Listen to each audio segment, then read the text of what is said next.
We took it all. We brought them to our land. An endless night, ember hot and icy cold. The rage of the earth. We made this curse. Carved it in the blood on our backs. We did not see. We could not, but she did. And in the end... What will I become? Senua's Saga. Hellblade 2. Play it now with Game Pass. In 2008, director Steven Spielberg and star Harrison Ford gave the world a flat reboot of a storied franchise. In 2024, we try a whiskey we know absolutely nothing about. The film is Indiana Jones and the Kingdom of the Crystal Skull. The whiskey is Watershed Pinot Noir finished bourbon. Did you just say quinoa noir? No, I said Pinot Noir. Quinoa noir. Grainy. And we'll review them both. This is the Film and Whiskey Podcast.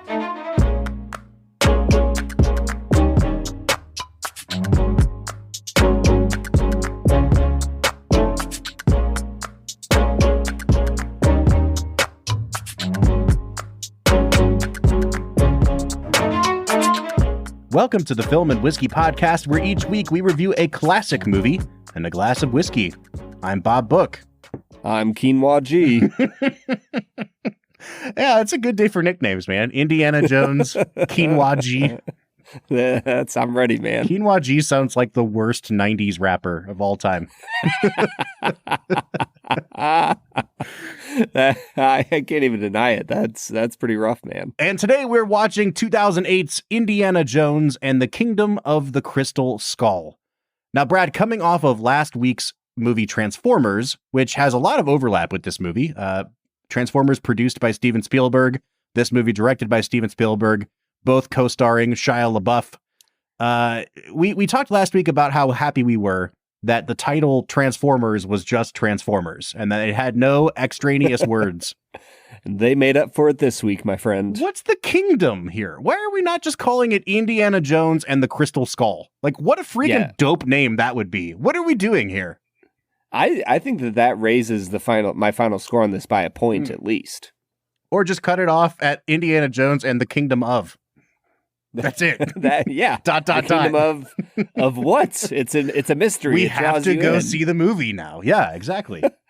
Oh, dude, we should be in marketing. That would be a heck of a movie poster. Like, remember back in the day when you'd walk in the movies and all the posters would be outside? Yes. If like an early poster would just be Indiana Jones and the Kingdom of. ... Brad, do you not think they put posters outside of the movie theater anymore? I don't go to the movies. Yeah, I know. And that's what qualifies you to host this movie-related podcast. You're welcome, America. I know you don't watch movies either. Folks, welcome into the show. If this is your first time joining us with Film and Whiskey, we want to say hi, hello. Thanks for joining us for the fourth Indiana Jones movie. You can go back and listen to our first Indiana Jones review, which was Raiders of the Lost Ark. We have not reviewed the second or third Indiana Jones movie, because this season is screwing us up, Brad, in terms of how we review our series of films. What we're doing this season is we're looking at the highest grossing films from 1988 all the way up through 2019. So we're getting... Is that what we're doing? Yeah, we're getting closer and closer to the end here, Brad. Which I don't know if I would call that something to celebrate or if it's, not going out with a bang, but a whimper. Yeah, I didn't even know that we were reviewing top grossing films, Bob. You just show up and do what I tell you. I'm still stuck on that. It makes sense now why every week I've progressed a year in, my in 2006, 7, 8. This is all, it's all coming together, my friend. All news to you. Brad, we are, I guess we're like, what? We're 20 years in now, 21 episodes into this season. So from Rain Man to Crystal Skull, we have really run the gamut here. What's your impression of what was on America's mind for these 20 years that we've watched, Brad? Oh, man. If I had to summarize it, I would say it's Russia and then America being awesome because America is awesome. Sure. And then fantasy. Yep. Jesus. And then more fantasy. Yep. And then there was that one year that we all really liked Nuns. And that was it.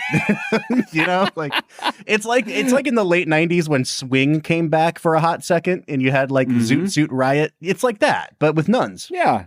Yeah. 92, man. It's a great year. All right, dude, let's get into talking about Crystal Skull, as I'm going to keep calling it, because I'm not referring to it by this full title. This is Assassination of Jesse James Lang. Okay, Brad, had you seen this movie before this watch through?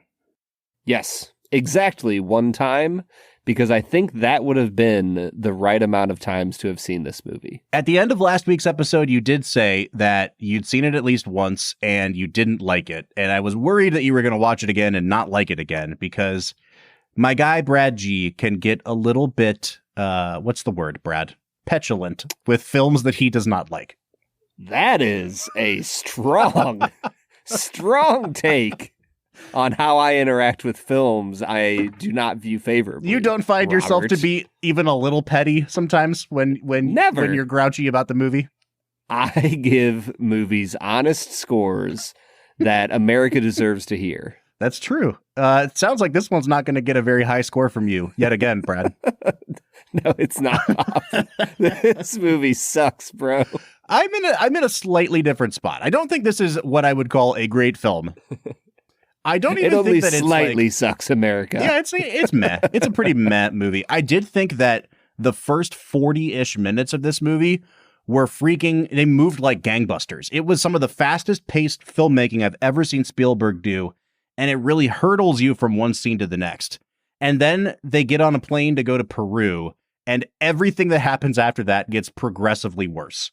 So, Brad, if you don't mind, before we even jump into Brad Explains, I'm going to run this by you as a guy who clearly did not like the entirety of the movie. I did like part of it, and I would like for us to kind of let's spend the first part of the episode talking about the first part of the movie so we can say some positive things, or at least one of us can. I was going to say we? That is quite the assumption there. And then I will let your totally not petulant side take over in the second half. Is that fair? Yes. Yeah, but very even keeled. Yeah. Even keeled. Yeah. No, this is I'm ready, man. Have you ever heard the phrase even keeled? Like has keeled ever come up when it's not even? Like has anybody said like that's real odd keeled right now? This is probably completely wrong. The word that popped in my brain was being off kilter. Yeah. Which feels like it's an offshoot of keel. Even keeled, off kilter. Okay. I don't know if it is. All right. I could be completely guessing. Well, with that sort I've never heard keeled be talked about. With that sort of knowledge base, it's time for us to get into our first segment of the day, which we call Brad Explains. Brad's gonna give us the movie plot with only 60 seconds ticking on the clock. So let's go ahead and hear your take with this little segment that we call Brad Explains. Brad Explains is the part of the podcast where Brad breaks down the plot of the film that he has just seen, often for the first time. This was Brad's second time with Indiana Jones and the Kingdom of the Crystal Skull, which means it is nearer the top of his list on most rewatched films now. So, Brad, you have 1 minute to spoil this movie and go. Papa, I don't want to explain this movie. It's not that bad. Come on. Oh, man. Indiana Jones and the Kingdom of the Crystal Skull is a film, undoubtedly. It made money at the box office. Bob, I'm still amazed that we are watching this as the highest grossing film of this year. Well, this just a garbage year for movies? We watched The Dark Knight already. Oh, that's right. Okay, that's good to hear. Here's the thing. Crystal Skull is about Indiana Jones getting kidnapped like 7 times by the Russians and forced to do their dirty business as they seek this telepathic crystal skull ability so that they can control the minds of their enemies. And they go to South America and they find aliens. Boom. The end.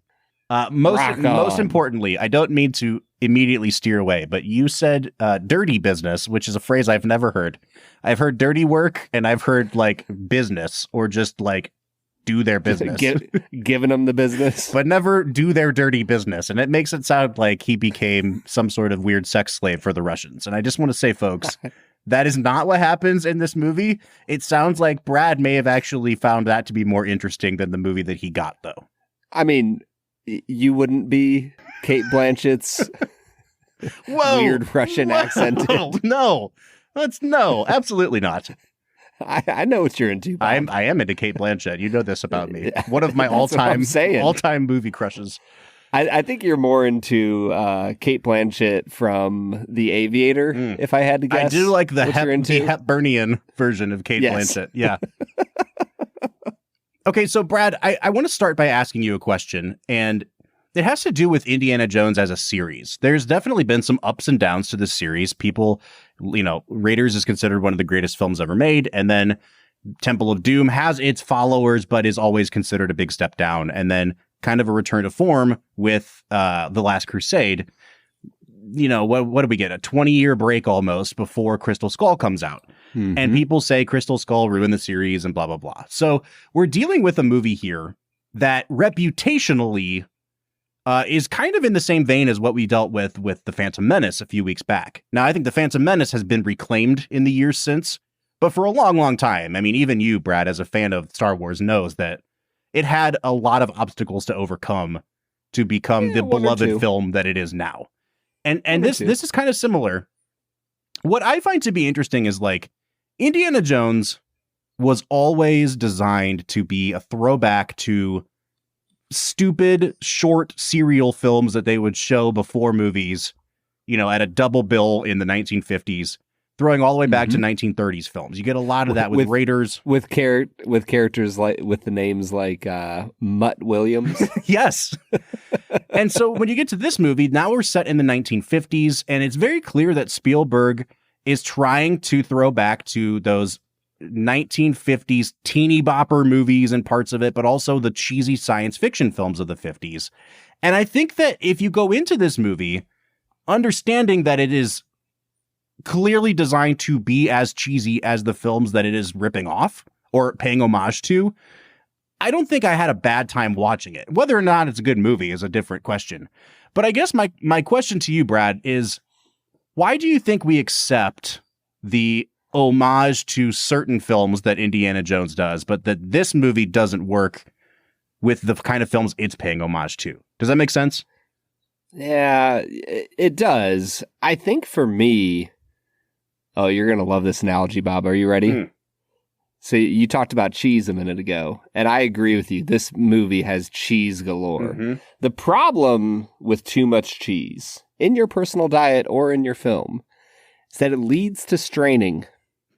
Everything ends up feeling forced. Oh, and I think that's I think that's the problem with this movie, Bob. It just feels forced. Like every actor was told to read their lines in the most stilted, awkward manner possible. The action scenes feel forced. The music doesn't, I don't know, inspire the same highs as it usually does. Yeah. There's just a lot that felt... And I don't know. Honestly, Bob, I think these might be the most negative things I say about the film. It just didn't really work for me super well. There are individual moments that had some impetus and meaning and felt like it was going somewhere, but they all just kind of fizzled the more the characters talked. And I think that's the problem. Is not that it's cheesy. It's just that it's a little too much. Would you say that? I keep thinking of the word cutesy. Spielberg's trying to be too cute with this movie in a lot of places. And I don't just mean cute pandering, but I mean he comes up with the most contrived ways to get his characters out of trouble. And that's always been a thing with Indiana Jones, but it seems like this time it's especially winking at the camera about it, and he's trying to have his cake and eat it too a little bit. And yeah, I'm with you, man. Everything from the CGI gophers at the beginning of the movie. Dude, find a real gopher. You're Steven freaking Spielberg. You can't get me a trained gopher on set here. Yeah. What's going on, man? I don't so much mind the cutaways to the gophers because I think it does tip off oh, we're going to go to this kind of territory with this movie, And it reminds me of the scene with the monkey brains in Temple of Doom where Kate Capshaw sees them and then falls over and faints. And it's It's so over the top. It's so goofy, so cheesy. Yeah. This movie definitely has a lot more in common in terms of its DNA with Temple of Doom. But what I found really interesting about it, Brad, is that in terms of the storyline, it's actually probably the most similar to Raiders, where you find out exactly what they're looking for really early in the movie, and the bad guys get their hands on it really early in the movie. And then you're just kind of like walking around either the desert in Raiders or the jungle here, fumbling the thing. Different people pick it up, and then at the end it gets cracked open and you see how it's used and bad things happen. But I spent I was going to say, I spent a good amount of time trying to figure out, why does this exact formula work so much better in Raiders than it does here? It just feels... Yeah, I don't know. That's what I'm saying. Like, you can't just say, oh, it feels different, because like it's very clearly trying to do the same thing. I just think that there's diminishing returns this time. And a lot of people have... Go ahead, sorry. That's the honest truth, Bob. There are diminishing returns on returning to the same well. Mm-hmm. And if I had to compare it to something a little more modern, I would look at the Force Awakens, right? Yep. Episode 7. Like, I walked away from that movie going like, man, this is pretty solid. I'm curious to see where they go with the trilogy, but it felt like a remake of A New Hope. Mm-hmm. And you can only kind of get so much out of that, especially when, a few of your main actors are so much older than they used to be. Yeah.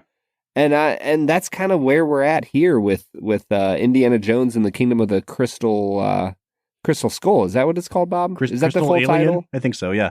Oh, okay. All right, man, let's look at the roster here, starting from the top. Harrison Ford returns. And it's funny because, I just saw the most recent Indiana Jones that came out last year in the theater, and my guy is 111 years old now. And so to go back another 15, 16 years and watch this one, where he's already being commented on as being an old man, because he's like 65 years old, I think, when this movie comes out. But I'm like, wow, Harrison Ford looks good. He looks young. Look how sprightly he looks, Harrison Ford...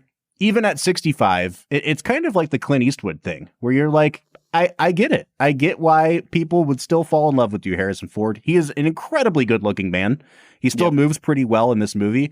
I can see him doing a couple stunts in this movie. There's obviously some stuntmen where they're like showing the back of his head, and it's not Harrison Ford. But he's still moving around at a good clip in this movie, and I think that he brings every ounce of that Harrison Ford charm. They keep putting him in situations where it's like, oh, Harrison Ford is going to bail out this movie just by being Harrison Ford. And then it gets bogged down in the actual details of the movie again. And I feel like they keep getting away from just let Harrison Ford be funny and charming, because that's why we're here.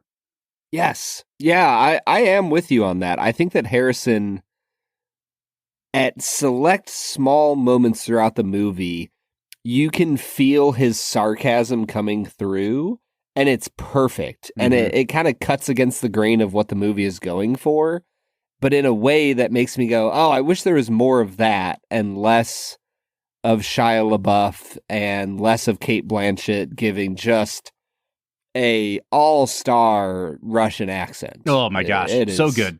So good. Just so goods. So many goods. I have to ask, okay, this is a really specific question, but... Oh, I love really specific questions. I mean, it just bothered me the whole movie. The way she says the word Jones. Yes. Because it's like, I can't tell if she maybe like studied real Russian and they do this weird long O thing, or if she's just slipping back into being British, but only in that word. Because she'll be like, you will come with us to Russia, Mr. Jones.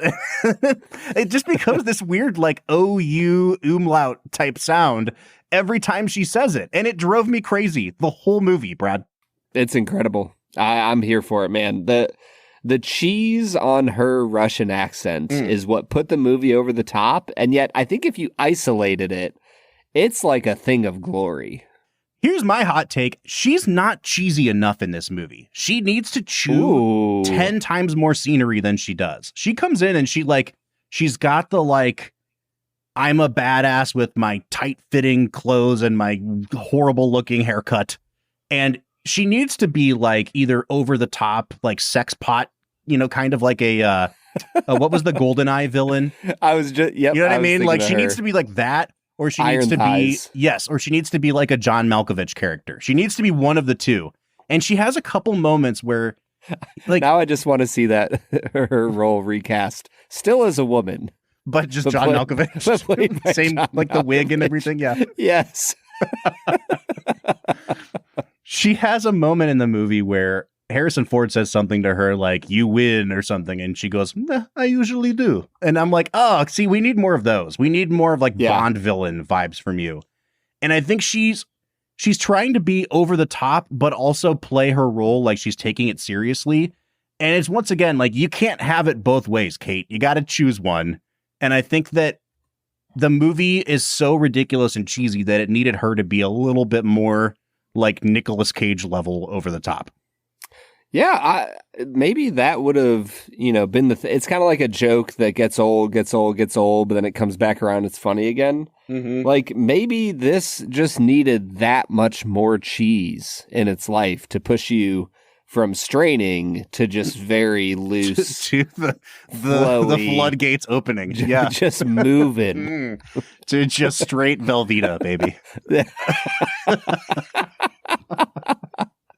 Okay, we're jumping all over the place, but I want to talk about Shia LaBeouf because we obviously talked about him last week with Transformers.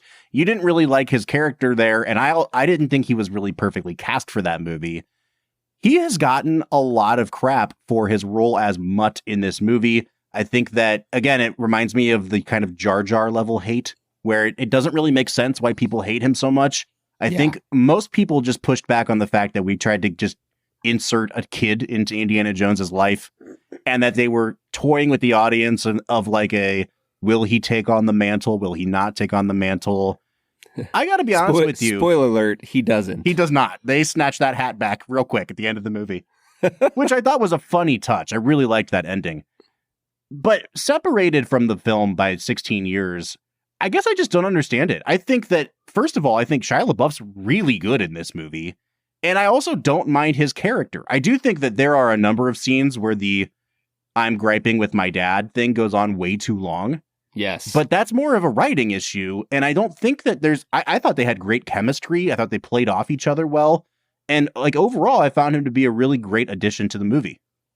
I think that after these 2 weeks, I find myself in a place similar with like a Nicolas Cage where it's like, great actor, but who the heck is his agent? Because I feel like he is a really sincere, earnest actor, at least at this stage of his career. And I'm with you, Bob. I actually really like Shia LaBeouf after watching him 2 weeks in a row. I think he's a very honest actor. Mm-hmm. I think the problem is the script has him swinging through the friggin' jungle like on vines with like 80 monkeys. Like, that's another moment though, Brad, where, I've been in movies like that where you go, I can't believe they did that. I can't believe they had this moment. You've been acting in movies I've like been that. in the movie, yeah. And I've been like, Wow. Oh my gosh, what am I doing with these monkeys? But then again, like you hear the fable of the movie over the years and it's like, that's the movie where they swing with monkeys. That's the movie where Jar Jar Binks does this. And then you watch it and you're like, wait, that's the thing that got people that like, yes, it's like bad. 8 seconds long. It's really bad. It's terrible. But like in the grand scheme of the movie, like, okay, I feel like I can overlook this a little bit. Yeah. It's definitely Spielberg overstepping in the cutesy department. Yeah. But again, you get like the it didn't- opposite. Sorry. You get the opposite in a lot of movies too. Like I just watched Joker recently, and I know that there's the famous scene when he's like dancing his way down the stairs. And I got to it and I was kind of like, that's it? That's what everybody lost their mind over? Also, you think that scene's coming and it's going to be like this really emotional moment or like a moment that's like disturbing. But then you realize that they're playing the Gary Glitter song over the background. Yep. And I'm like, wait a minute. Of all the songs that I could have imagined in my mind he was dancing to, that would not be the one. No, not at all. I think about like going to watch the Cavs as a child in the 90s when I hear that song. Maybe that's where he was going, and then he just got derailed a little bit. Yeah, no big deal. All right, Indiana Jones. Other people in this movie. We've talked about Cate Blanchett. We've talked about Shia LaBeouf and Harrison Ford. You've got Ray Winstone making an appearance, not as Mr. Gopher this week, but as Indy's old sidekick. What's his name? And he's fine. It's like your classic Indiana Jones. I used to know you, and now I'm double crossing you kind of character. Triple crossing. Yes, but what turned out to be single crossing. Dude, it's moments like that where, like, Harrison Ford, like, holds his hands up and starts, like, with his fingers counting out how many times he's betrayed somebody. And the way he does it just feels awkward and weird. And I'm like, I don't know what you're going for here. I saw the joke that you were about to make, like, 18 seconds before you made it. Like, it's not good writing. I know. And is there anybody else you want to talk about in the cast? Because I do want to kind of focus on the first part of the movie that I liked, but I feel like the farther down the cast list I get, the more these people show up in the back part of the movie and the more I don't like them. Like John Hurt, one of our great actors who just has an absolute nothing burger of a performance here. It's really tragic, but are you okay with like reserving those opinions until we get to that part of the movie? Yeah, that's fine. I have to comment. At the start of the film, like, he shows up for all of 0.7 seconds. There's an actor named Pasha D. Lichnikov who just runs in front of the camera as a Russian soldier number 17. And I saw him and I was like, I don't know what he's from, but I recognize him. He is from something. And I thought he was going to be like, you know, like one of the C tier characters in the film, like the Russian soldier that Indy keeps fighting. And then he never appeared again. And I was a little sad because I recognized him and I wanted to be rewarded for that. That's one of Brad's favorite performances in this film. Him and the gopher. It was. Yeah. Dude, he was really good. He ran across the screen and yelled something in Russian and that was it. Was it believable? Yeah. It was so good. I love the first 25-ish minutes of this movie, Brad. Like, love it. I was having the time of my life. This movie starts off with an empty expanse of highway. We're in the middle of nowhere, and you get these teenagers out for a joyride in their hot rod, and they start racing against a military convoy. And it's this stupid, unnecessary scene where Spielberg's like, look at all the shit I can do with a camera. And you have one of the coolest shots I've ever seen in a Spielberg movie, where it starts from directly outside the car, and you're looking basically like adjacent to the back seat into the side mirror, and you see the driver who's looking behind him. And then the camera swings into the car, and from inside the car, it's still pointed at the mirror, and you see the people coming up behind them. And to this day, I have no idea how they pulled off that shot, but there is just shot after shot after shot in this opening 40-ish minutes where it's like you can tell Spielberg storyboarded everything, and every single shot is so perfectly composed and so technically brilliant, and it's lit so well that I'm like, I'm going to come into this episode like, you guys are missing out on a masterpiece.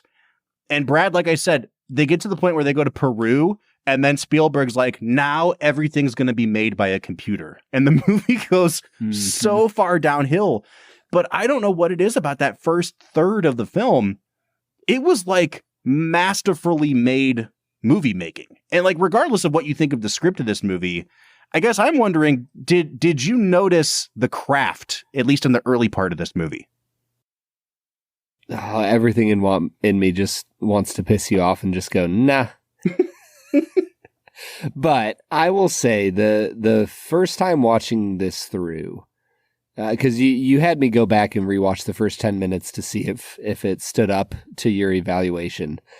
And I without that being in my brain, I didn't notice it the first time through. Like the opening scene I thought was well done. I think that it was really beautiful. The shots that you get of the Nevada wilderness and the cars driving and all of that was interesting. To me, the teenage car just drove me nuts a little bit. Like, I don't know if people just drove differently back then, but getting run off the road onto the side into the desert wouldn't lead me to like jump onto the road and fly up ahead of everybody. Yeah. It just felt like a weird.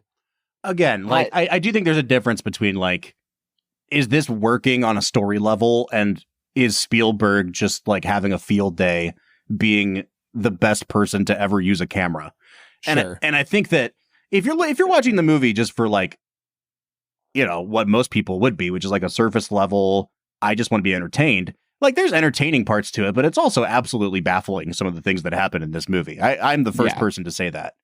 I just think that this time through, and maybe it's the guy who's been so beaten down by MCU movies, and even the most recent indie movie, which I think is a better movie than this, but it just doesn't have the craftsmanship. There's so many shots in this movie where if you're just watching it, you would swear, all right, this guy said something, then they cut to this person, and then they're cutting back, and now, you know, blah, blah, blah. And then I would say, no, hit pause, go back 10 seconds and watch that shot again. And you realize it was all a oneer. Spielberg just has the camera here, and the camera pulls back a little bit to reveal a second person, and then it pushes in on that, and then they pull back, and now it's a 2-shot. And it's just, every shot is so meticulously planned that I found myself just like giddy from watching this dude be like, yeah, this movie's shitty, but watch what I can do with it.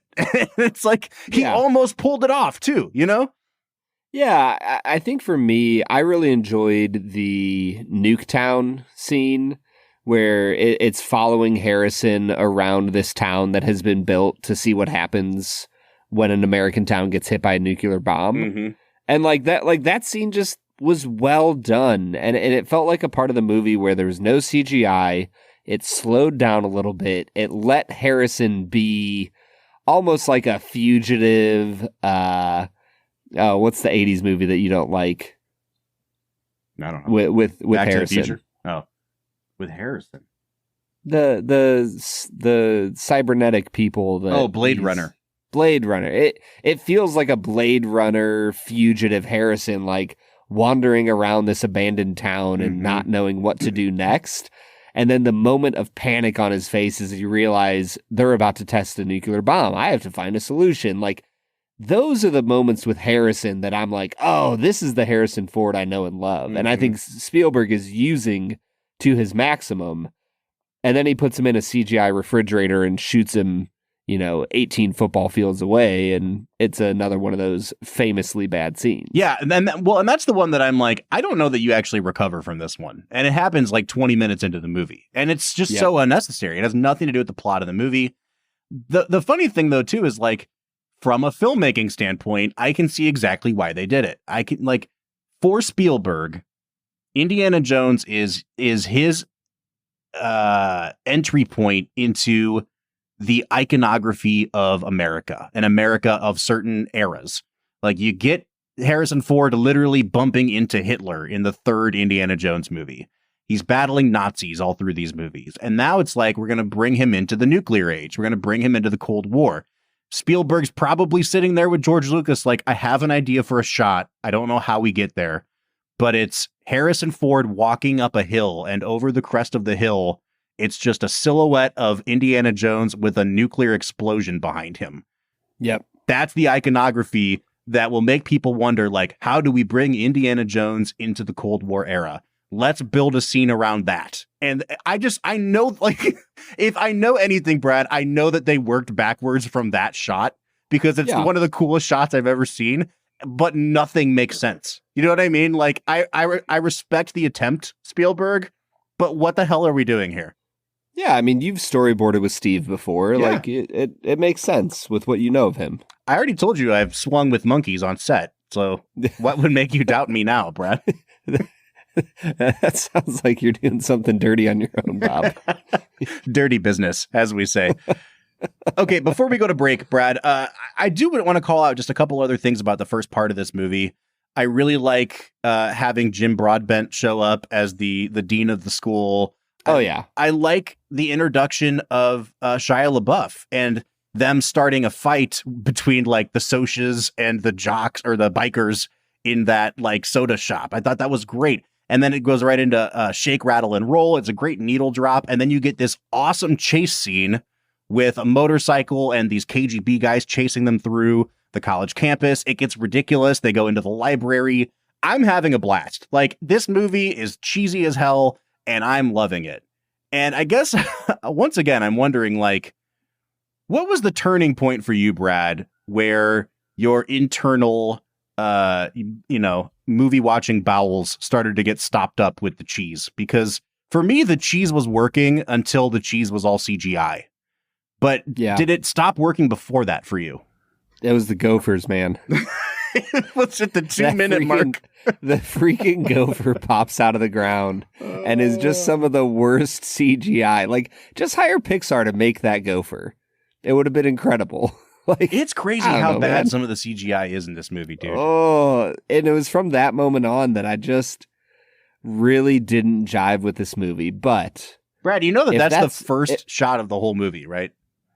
Like, it's the Paramount logo, and it fades into the molehill, and then the mole pops up out of it, and that's it. Yes, 100%. I am very well aware of that. Okay. I think, though, I'm with you. Everything up until the iconic, red line traveling to South America interlude, everything up until that point is, like, well done enough that I'm enjoying the film outside of the forced acting. Once they head to South America, that's where the movie really, really does take a downturn for me. And that's where we're going to stop right here, Brad. Let's try some whiskey, and then we'll come back and commiserate a little bit. What do you say? Sounds good to me.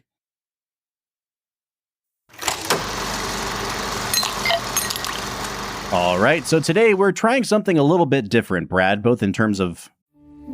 We took it all. We brought them to our land. An endless night, ember hot and icy cold. The rage of the earth. We made this curse. Carved it in the blood on our backs. We did not see. We could not, but she did. And in the end... What will I become? Senua's Saga. Hellblade 2. Play it now with Game Pass. The product we're trying and how we're going to talk about it. We are sampling something from friend of show Wes, who's been giving us tons and tons of whiskey to review lately. And he gave us a sample of Watershed Distillery's bourbon finished in Pinot Noir casks. Now, when we first received this, we said, oh boy, we love ourselves some wine finished casks. And we love Watershed for the most part. We're pretty big fans of what they're doing in Columbus. It is a craft distillery with a pretty huge reputation at this point, especially in terms of representing the state of Ohio. However, what we've come to find out is that this is not just a limited release from Watershed. It is so hyper limited that I can't really find any information about it. I'm starting to wonder if this was just like a distillery only gift shop release or something, because I see no pricing information.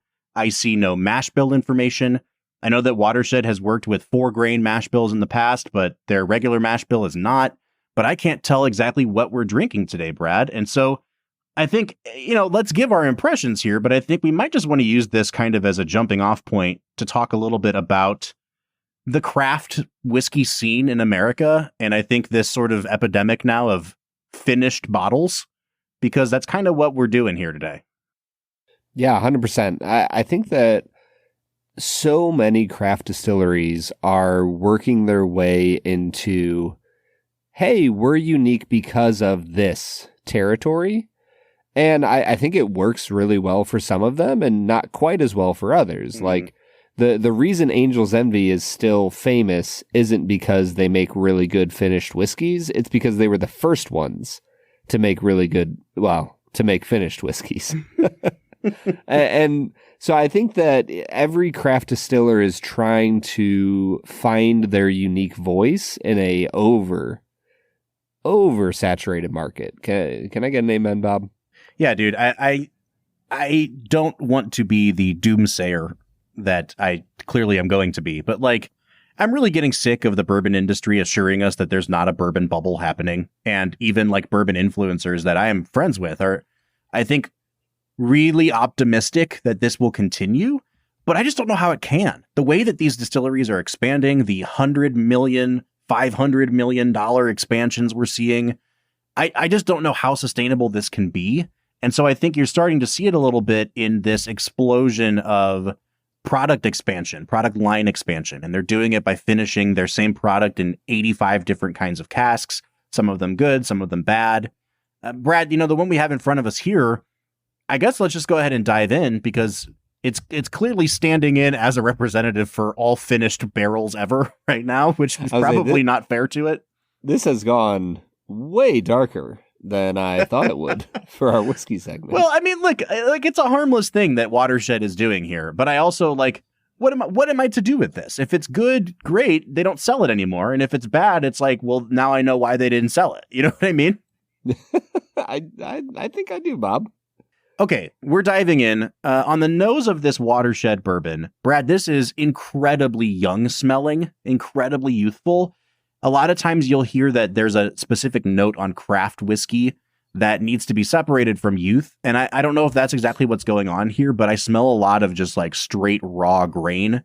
And it's not even corn. It's like some secondary grain. It almost smells like raw oats to me, but like really sour and unaged. And I'm a little bit nervous for where we're going to go from here, Brad. I'm only going to give this 4.5 on the nose. 4.5? Yeah, dude, this is not good. Wow. Yeah, I am in a very different place from you, Bob. Wow. In the spirit of being honest about our scores today, which I know you will at the end of this episode. Yeah. I would normally just say who cares? This is a 5.5 at least. But I mean, if I'm being frank with you, I think this is like a 4.5 nose, dude. Dude, I luckily still have a little bit of this poured out because I'm nosing it right now again because that is low. Yeah, that's really low. I am at a 7.5, Bob. Woo! I think that you get grapes, you get wood shavings, there's vanilla, there's brown sugar. I don't think it's a spectacular nose. It's not blowing me out of the water, but it's not a 4.5 nose. Are you picking up on the youth? Honestly, no. Oh, man. I think this is... It's really yeasty. Well, I know also that this really is from grainy. 2020, 2021, and at that point, they were already using their 4-year bourbon. And, 4-year bourbon isn't old by any stretch of the imagination, but it's not youthful either. Mm-hmm, mm-hmm. I think 4 years is where you're starting to hit your stride with a bourbon. So I remember old Woodshed. I remember old Woodshed whiskey. We should start old Woodshed whiskey. When we started this podcast, they were doing a 4-grain recipe that had spelt in it. Do you remember that? Yes, and it was that's what I was about to say. It was that might be this. No, that is not this. Do you have assurances that this is the 4-year whiskey? I can't find anything about it. Maybe when they upped the age statement, they were like, let's get rid of the old product, throw it in some wine barrels, and let's give it out in the gift shop. That could be true, Bob, but I doubt it. Because I'm not getting any of that youth on this. Well, I am, and I'm right. So let's take a sip here, Brad. I'll let you go first this time as I give it my first sip. Yeah, I think that the grape comes through strong. For me, it turns into a grape soda type of taste. The preeminent note that I always get on Watershed comes through here in spades. It is called balsa wood. I don't know what it is about Watershed products, but almost every single one I've ever had tastes a little bit like balsa wood. It's almost like a bit of a funk, if you will. But other than that, I get some vanilla bean. I get a little bit of that brown sugar caramel coming through. I think it's a pretty decent pour of whiskey. I came down to a 7 out of 10 here. I actually don't mind this on the palate. And I think that as it's been opening up a little bit, or I don't know if I'm just getting used to the nose or I'm starting to pick up more notes here, but it had a little bit of that cherry cola note that I get sometimes on wheated bourbons. When I sipped it, Brad, I don't get a really sweet grape, but there's definitely some grape skin in there. And I think for me, I was really surprised at how there's a note of saline to this that I wasn't expecting. It's a little bit salty. And I actually really liked that. It kind of balanced things out a little bit. There's a ton of spiciness and kind of prickliness on your palate here. It's marked on my sample bottle as only being 94 proof. This drink's like a 108, 110 proof whiskey. It's definitely got some bite to it, and I really like that. I don't know that I would have necessarily pegged this as being a finished bourbon. unless you had told me. But I'm kind of okay with that. I'm going to give it a 7 out of 10 on the palate. When I got into the finish is where the balsa of it all kind of took over. Not terribly so, as has been the case with their regular offering. I really think that the Pinot Noir finish evens this out really beautifully. I'm sitting at a 6.5 on the finish, Bob. Yeah, I think I'm going to still be at a 7 here. I think there's some really nice notes of like butterscotch on this. The saline is there. It's pretty like oily and kind of viscous. I really like that as well. Very different from what I got on the nose. Once again, I just don't really know. Maybe it's the Pinot Noir that's giving it that kind of making it seem like it's a little bit salty, but that's not really, that's not what Pinot Noir tastes like. But it must be bringing out some notes here. Unfortunately, I just don't get a lot of that grape character, and I think that's really where this suffers for me. So I'll give it a 7 on the finish, and on balance, I think I am going to ding it and just give it a 6 out of 10. Yeah, I give it a 6.5 out of 10. It's okay balanced. It definitely has some issues. I think the real issue is when you get to value here, Bob. Now, we don't have the exact price of what this cost when it was being sold, but I've lived in the Columbus area long enough to know that their special expressions, their special releases usually are in the $60 to $90 range. So I don't know if we want to call it like $75, $80 for this. But I just, if I'm looking at spending $70 to $80 on a bottle of whiskey, I don't think this is a great value, Bob. Yeah, man. And I mean, if I could be honest here, our relationship with Watershed has been kind of up and down over the years as well. I feel like we keep losing contact with them, and we really want to support Ohio distilleries.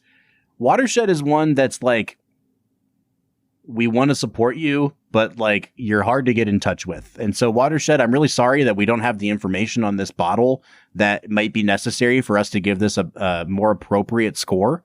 But based solely on what we drank and what this probably would cost as a special, distillery only release, Brad, I'm with you, man. This is just not really up to snuff. I think that their stuff has gotten better over the years, and I'm really excited for the product that former master distiller Aaron Harris put down to start coming out on shelves, because we tried some of that White Dog and it was really, really good. Yeah. This is not that. So I'm just going to give it a 4.5 again on value. And that brings me out to only a 29 out of 50, Brad. Yeah, I gave it a 5 out of 10 on value, so I'm in a pretty similar place to you, Bob. I'm coming to a 32.5 out of 50. A decent score, but not one where I'm going to recommend it, mostly because of the price. I think that what's actually in the bottle is decent. All right, so that takes us to a 61.5 out of 100, or a 30.75 out of 50. I just don't think this is really anything to write home about, Brad. I'm super grateful to Wes for giving us this one-off whiskey. But I think, Brad, this is kind of emblematic of what we're seeing in the craft distillery world. I don't want to say that this smells like desperation, but I think as these craft distillers try to find their place in the market, they keep doing things like this, and they're just not always successful. Yeah. Yeah, I mean, if anything, Bob, this episode, at least the whiskey portion, has become a weird commentary on the bourbon bubble. Mm-hmm. And I do kind of wonder how craft distillers are going to stay afloat as, like, the return to the mean happens and people go back to just buying the big brands. Yeah. There is an impending nuclear explosion in the world of bourbon. Will they find the lead-lined refrigerator to make it through? That's the question here, Brad. What will be the CGI gophers that get annihilated? All right, man, let's get back into talking about Indiana Jones. What do you say? Let's get to it. All right, everybody, that was Watershed Pinot Noir finish, a whiskey that we are done talking about. Yes, we are. You know what we're not done talking about, Bob? Is it 2 facts and a falsehood? Canada's favorite segment, 2 facts and a falsehood. Brad is gonna try to stump you, Bob. 2 are right and 1 is wrong. 2 facts and a falsehood. Two Facts and a Falsehood is the part of the show where Brad presents me with 3 items as fact about the making of this movie, one of which is a complete lie. Brad, I am sitting at 13-7 on the season. I have done not one bit of research on this movie. I've probably said some wildly inaccurate things in the process, but that means that bodes well for you because I have not been reading up on this movie at all.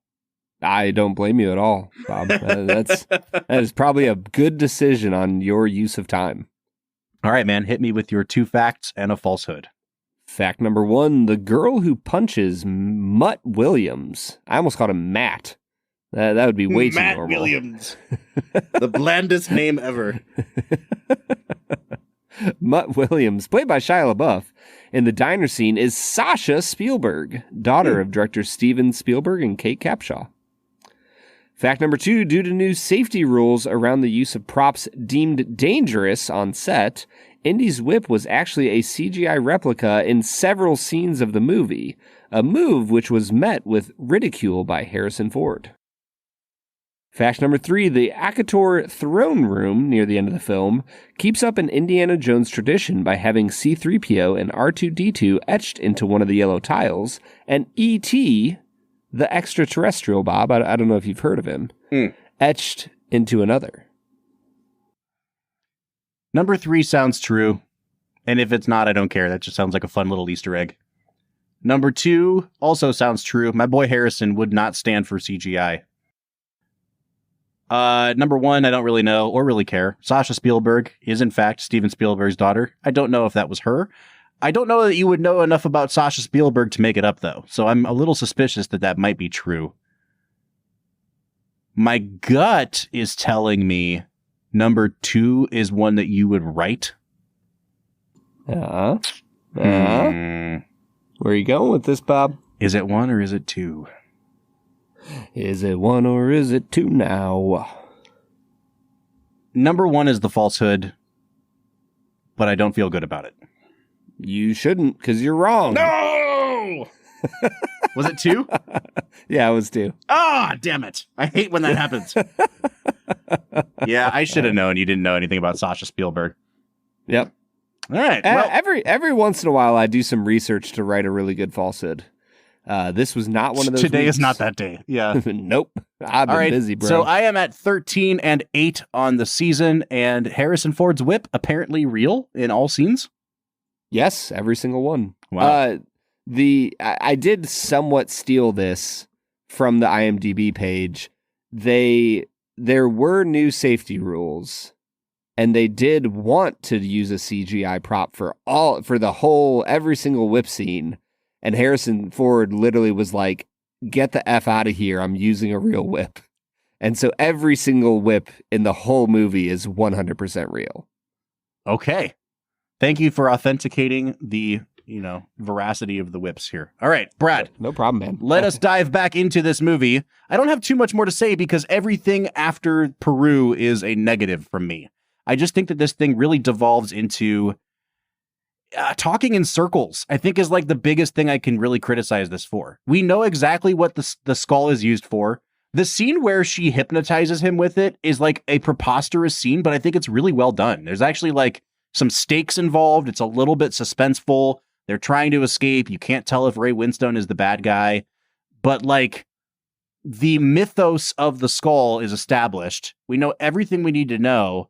And then it feels like the characters just continually get stupider throughout the movie. And I don't even mean with like the decisions they make, but they're like, they get all the way into a cave that is shaped like the alien's head. And they're like, what do you think this is for? I don't know. How do we get in this door? I don't know. Maybe let's try holding the skull up to it. It's like, no shit.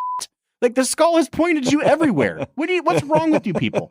They're continually surprised by things that have already been explained 45 minutes earlier in the movie. And it's like infuriating by the time you get to the end of it. This movie is only 2 hours and 2 minutes long, Brad. And I could have sworn it was like at least 2:28. Like it just feels so repetitive by the time you actually get to the conclusion of this movie. Bob, I love when you get to really enjoy a film, But man, when you really are annoyed with a movie, it's a thing of beauty, isn't it? It is a thing of beauty. I love when you get annoyed by movies. I think I was just so mad because it undercuts what had made the first part of the movie so good. There was so much buildup. And like, before you really find out what the hell's going on in the first part of the movie, it's like chase after chase after chase. And I could see how for someone like you who didn't like the movie, even that seemed repetitive. But for me, it was like the stakes they keep getting upped here. Let's find out what's going on. It reminded me of like when we talked about The Matrix, and I was like, I could see how somebody could check out before the 45-minute mark of The Matrix because you don't get anything explained to you till then. But when it works, it's because the stakes keep getting upped. And then the last 2/3 of the movie, it's like the stakes have been at their highest, and now everything seems like resolution when it's really not. You know what I mean? Like, it seems like the most suspenseful, most impactful parts of this movie are behind us. And so when we get to meet actual aliens at the end of the movie, it's just like, oh, okay, cool. Meh. Yeah. And you also don't get any interactions with them. Like, dude, this movie sucks. It's just so frustrating because I think that they could have gone somewhere with this. And I remember when it came out, there was a lot of people who were like, oh, the Indiana Jones series is about Nazis and about like religious artifacts. And that's what makes an Indiana Jones movie. And I don't actually think that that's the case. I kind of watched for that in this movie. And I think that if you fully take out the Russians in this film and replace them with Nazis, almost in like a Captain America sense, I don't know, man. I don't think it changes what happens in the film. And what happens in the film just isn't intriguing enough for me to care. No. And I don't know. I was even thinking about, you were talking about this being a repeat of Raiders. I think one of the few problems with Raiders that people have pointed out that I kind of agree with is very true about this movie as well. If Indiana Jones does nothing, if he never gets involved, all of the same things happen. Like, they find their way to learn a lesson, Maybe the real Skull is the friends we made along the way. Oh, man, I feel so much better about this movie now, Bob. 9 out of 10. All right, Brad. We'll go that far. If we've said everything we need to say about the movie, I don't think it sucks, but I'm not far away from that. Let's get into Let's Make It a Double. We're near the end of the episode, so thanks for listening to the Film and Whiskey Show. Let's pair another film with this one, even if it's a struggle. It's our final segment of the day, now let's make it a double. Let's Make It a Double is the part of the show where we pick a movie to pair up with this one to make the perfect double feature. Brad, I'm going to be really boring, and I'm going to just pair it with the most recent Indiana Jones movie, which is called Indiana Jones and the Dial of Destiny, which is a significantly better title than this title. And I actually think it's a better movie, too. People just did not go see this movie in theaters last year. It's a ton of fun. It's not directed by Spielberg, and you can tell. And I think that if you could Frankenstein together the craftsmanship of this movie with the story, pacing, script of this most recent one, you'd have a really damn good Indiana Jones movie. But as it is, it feels like two halves that are missing each other. And I think it would make a really fun evening, if not a frustrating one, because neither of these seem like a complete indie film. But you can see how the equation works better, I think, when you isolate both sides of it like that. So that's my Let's Make It a Double. Yeah, I think that's a pretty good pick, Bob. Did you see the most recent one, Brad? Have not seen The Dial of Destiny, okay. No. You should watch it. It's actually it's pretty good, man. I have to ask, is The Dial of Destiny like an oven timer dial from like the 80s? Actually, it's about the invention of the Easy Bake Oven. Oh. Yeah. And that's then a movie at the end of the movie, you think Harrison Ford is inside of this like deep dark cave, and then it zooms out and you find you're just inside of a cosmic Easy Bake Oven. It's like the end of The Grinch that way. Yeah. Really meta stuff. It. Yeah. Absolutely love that, Bob. I am in for that movie. For me, I don't know if I really have a good 2 facts and a falsehood. Nope. It's called Let's Make It a Double. Yeah, let's make it a double. Man, I'm over this episode. Clearly. How about we pair it with, I feel like I'm throwing a dart at a dartboard here. I don't know. How about Tomb Raider from 2018? Oh, I have not seen it. The Alicia Vikander one? Yeah, I've never seen it either. I do like Alicia Vikander. Another celebrity crush of mine. I don't know Alicia Vikander. An Academy Award-winning actress. All right, Tomb Raider is Brad's pick, and mine is The Dial of Destiny. Brad, let's give this movie some scores. Now you know how I feel, man, about The Phantom Menace. This is your Phantom Menace, Brad. Yeah, but here's the thing. You asked this question really early in the episode, and I didn't fully answer it. Like, where does the Indiana Jones series stand in the history of movie series, of movie, IP? I actually don't think that Indiana Jones ranks that highly for me personally.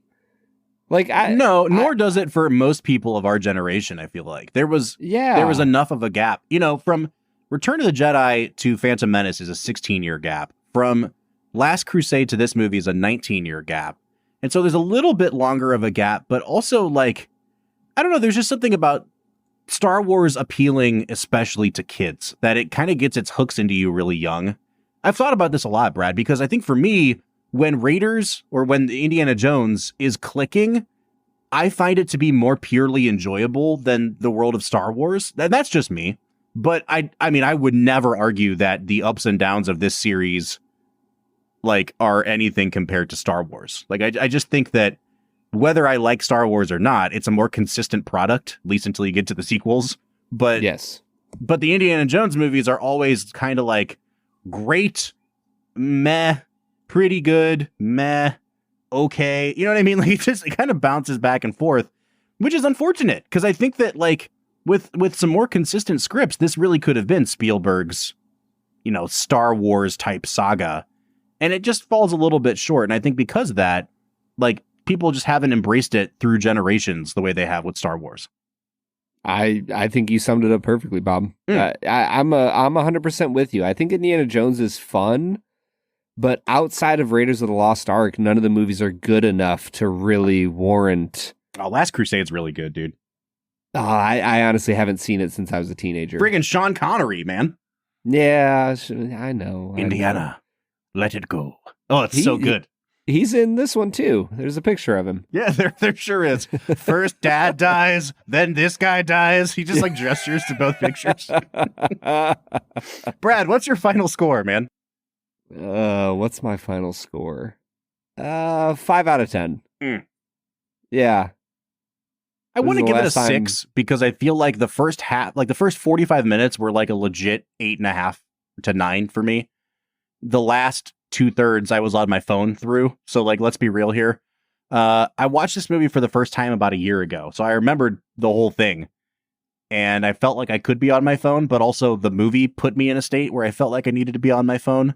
And that is not a good sign. That means that this is in 4 out of 10 territory for the second half. I'm just going to give it a 5.5, Brad. I think that's fair for this movie. If you're giving it a 5, I'm a little bit higher than you. It's unfortunate that it could not sustain the energy of that first part, but it really, really falters at the 40-ish minute mark. Yeah, 100%, man. I want this movie to be good. I started this episode by saying director Steven Spielberg and star Harrison Ford. Yes. And I feel like that is quite the epic pairing. Can I give a really quick, I've been workshopping this theory and it's not fully formed. It'll come out in a future episode. But this movie really made me realize that I think Spielberg is like the LeBron James of famous filmmakers. Ooh. Because, the argument to make LeBron the GOAT, you do have to do some finessing of the stats and you have to downplay some stuff Jordan has done. But you also have to reckon with whether you agree with LeBron's move to Miami and his sort of sometimes petulant behavior in terms of getting what he wants and roster construction, whether you agree with that or not, you have to deal with the fact that he has spearheaded a particular movement in the NBA, a bent toward this player empowerment thing and building super teams. And a lot of what people don't like about the NBA can be directly traced back to LeBron. Like, as the world's biggest LeBron fan, the dude comes with baggage when he's on your team, and you just have to roll with it because he's that good. And I think Spielberg's kind of like that. Spielberg might be my favorite movie maker in history. I think he's also kind of directly responsible for the, like, nostalgia baiting sequelization of everything that has led us to the Marvel Cinematic Universe, where everything is just merchandise and everything is just a product. Like, between Lucas and Spielberg, they're the guys that got us here, man. And you got to take the bad with the good. You can't have Schindler's List and Jurassic Park and stuff without also acknowledging this is the guy who made Kingdom of the Crystal Skull, you know? Yeah. Dude, you're just firing on all cylinders. I'm feeling it, man. Yeah. So what I'm saying is Spielberg might be the GOAT, but he definitely comes with his own form of baggage, especially when I see his name slapped on Transformers at the end of the movie. I'm like, what the hell, Steve? What are you doing, man? Oh, yeah, Transformers, man. Once again, if it was just one movie, I think I'd be more okay with it than I am. Yep, but it's like 7 now. How did they make 7 Transformers? The fact movies, that we Bob? haven't gotten a Fast and Furious Transformers mashup, like, that's how that series should end, is Vin Diesel driving a Transformer. Yeah, that's a good call. All right, man, let's get out of here. Next week, folks, we are watching the Pixar movie Up. We're actually doing back-to-back Pixars, Up and Toy Story 3. I am really excited to get into Pixarville, Brad, because we haven't really done animated movies in a while outside of Shrek. And God, do I not want to talk about that anymore. So we'll dive into Up next week. But until then, I'm Bob Book. I'm Brad G. And we'll see you next time.